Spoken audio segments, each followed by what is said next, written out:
Hello, and welcome to the Genesis of Illness. My name is Dr. Dennis Black, and I look forward to working with you here today. So let's get started right away. This is your digestive tract.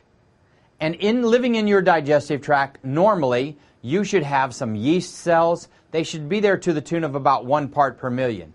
And you also have some bacteria living in your intestinal tract. This is called friendly flora or friendly bacteria. Now, you should have 2 to 3 pounds of intestinal flora living in just your descending colon alone. Most people in North America have less than 2 to 3 tablespoons. Remember, 2 to 3 pounds is what we're looking for. What happened somewhere along the way is, and this could have happened 10, 15, 20 years ago, maybe even longer, somebody gave you a broad spectrum antibiotic. Maybe it was to kill an upper respiratory infection, or you had a surgery, or some kind of illness that they gave you this antibiotic for. Anti means against, biotic means life. It's the job of antibiotics to kill off bacteria. That's what they do. They are indiscriminate killers, though.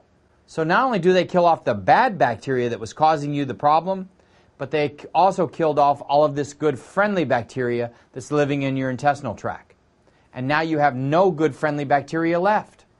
So what happens is this yeast that's living in your gut begins to change.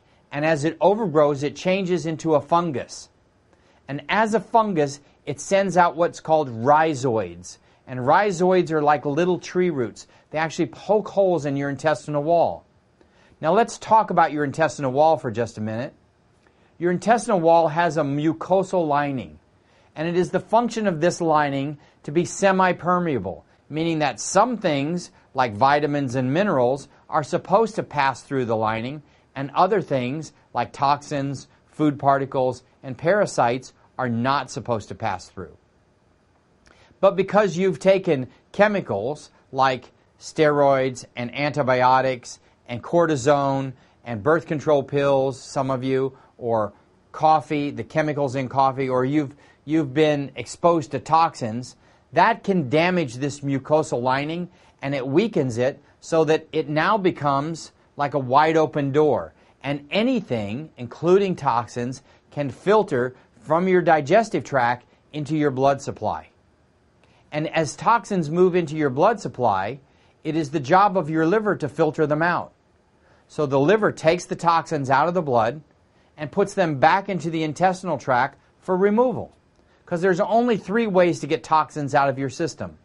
1 is through your bowels, 2 is through your urine, and 3 is through your skin.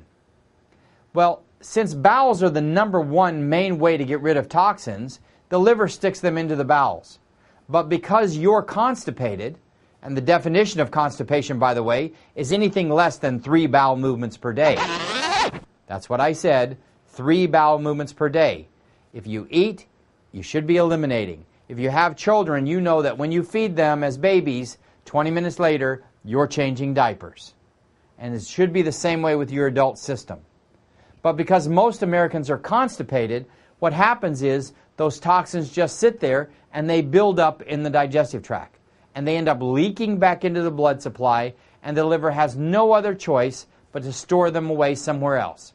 And the favorite place for a liver to store toxins is inside of your fat cells. So as the fat cells get bigger and bigger and bigger, it only does it because you are more and more toxic. Now let me just give you a little tip. All of the fat cells you're ever going to have in life, you have by age 21. That's for most of you. If you're a woman over the age of 21 and you're pregnant, you can actually make some more fat cells. But for most people, all of the fat cells you're ever going to have, you have by age 21.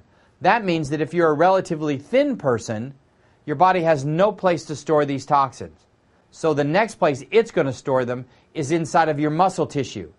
And it's going to put it inside of the largest muscle tissues first.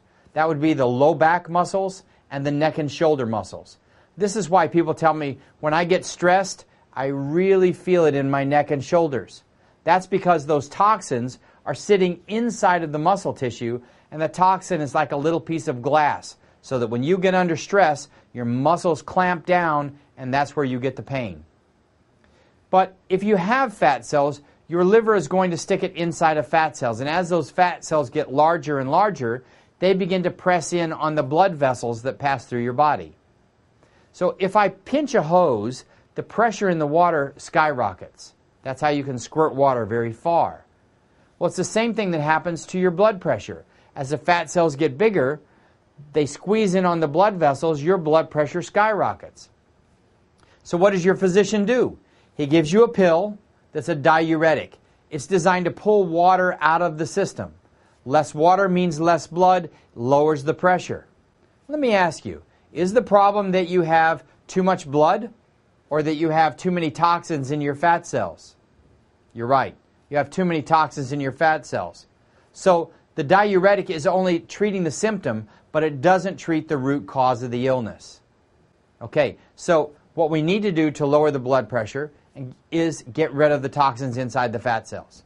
Now, there are some other places that the liver will store toxins other than fat cells and muscle tissue. If those are full, it will then begin to store it inside of fibroids and endometriosis cysts. And as you get older and it has no place else to put it, it will then begin to put it inside of your joints, creating arthritis. All right, so as you can see, this problem is relatively widespread. All of these diseases and illnesses, asthma, allergies, acid reflux, constipation, athlete's foot, eczema, psoriasis, dandruff, depression, sexual dysfunction, IBS, bloating, gas, all of these things are related to this one digestive disorder. And when you fix this digestive disorder, everything goes away in most cases. And it usually takes about 90 days. So what I'm going to give you now is the formula for fixing this problem. The first thing that you need to do is you need to starve this fungus. So the fungus eats sugar and starch, so we've got to get that out of the system. We have a food plan that's listed in our workbook that gives you tons of recipes and everything that you need to eat. As a matter of fact, if you click on the Health Info button and then the Recipes button, you'll find tons of recipes here on this website. The second thing that you need to do is to rebuild your digestive tract. We must put the friendly flora back, and we must rebuild the mucosal lining. The third thing that we must do is boost your immune system so that your immune system can get strong again. Muscles work like this. The more you exercise them, the stronger they get. The immune system works exactly the opposite. It's like a reservoir, and the more you use it, the weaker it becomes. So if you use it every day, eventually there's none left. So what we have to do is replenish and reboost your immune system. The fourth thing that we must do is we must detoxify the body. We must get those toxins out of your system, out of your fat cells, out of your muscle tissues, out of your cysts and fibroids. Get the toxins out of your joint tissues. And the fifth thing that we must do is we must kill this fungus so that it's gone forever and it never comes back. And then you can go back to eating a relatively normal diet. Those are the 5 steps that we need to accomplish. I hope that I see you in one of our one-day seminars where we can dig into this a little bit deeper. I look forward to meeting you soon. Thank you very much for watching.